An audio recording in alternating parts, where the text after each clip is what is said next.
اگر کسی عورت کے شوہر کا انتقال ہو جائے، وہ بیوہ ہو گئی ہے، اب اس نے عدت بھی گزار لی، اب اس کے بعد عدت کے بعد اس نے آگے کہیں شادی کر لی ہے، اب آگے کہیں شادی کرنے کی وجہ سے کیا اس کے سابقہ شوہر کی جو وراثت میں حصہ اس کو ملے گا یا نہیں؟ دیکھیں بالکل ملے گا، اور یہ بہت کنفیوژن پائی جاتی ہے لوگوں میں جی کہ بیوہ عورت اگر شادی کر لے تو اس کا حصہ ختم ہو جاتا ہے، حالانکہ ایسا ہرگز نہیں۔ ایک دفعہ جو ہے وارث بن چکا، اس کا حصہ ختم نہیں ہوتا،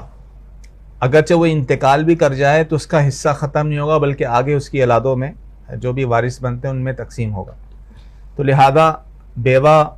نے اگرچہ عدت گزار لی، عدت گزار کر اس نے کہیں اور بھی نکاح کر لیا، تو اس کا جو سابقہ شوہر تھا جس کی نکاح میں وہ تھی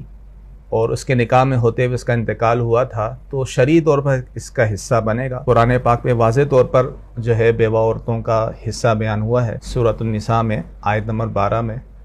کہ جو بیوہ ہیں اگر تو ان کی مرنے والے شخص کی اولاد ہو، جس شخص کا انتقال ہوا اگر اس کی اولاد ہو تو بیوہ کو حصہ ملتا ہے 8واں،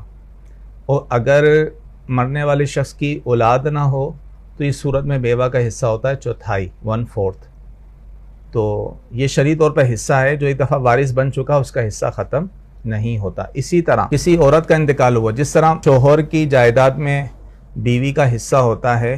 اسی طرح بیوی کا انتقال ہو جائے تو اس کا جو ترکہ یا وراثت ہوگی اس میں اس کے شوہر کا بھی حصہ ہوگا، اگرچہ شوہر بعد میں کہیں اور نکاح بھی کر لیتا ہے تو پھر بھی اسے اس کی جو سابقہ بیوی تھی جس کا انتقال ہو گیا